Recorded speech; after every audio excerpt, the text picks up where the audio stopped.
I didn't want to watch it, but I put myself, and I think I needed to watch it.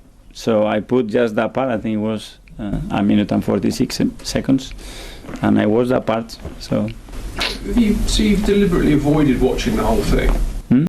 Mikel Arteta, Arsenal manager, says he can't watch himself after finishing the game. He has no catch-up for watching the previous matches of the Arsenal Football Club, and he used to say that the only thing that makes him not watching those matches, it's due to the fact that he is just thinking like, of course, it's all about the emotion that he has. It's all about the situation that he has, as he doesn't like, and he has no that ambition and that passion to watch the previous matches. As a club has a special man who is just dealing with the video analysis, and he is just the one who gives him the report. In fact, a great coach like Mikel Arteta says he is just not believing on the minutes out of the 9 minutes of the game, and of course he doesn't like to watch the previous matches of the Arsenal Football Club. That's what he used to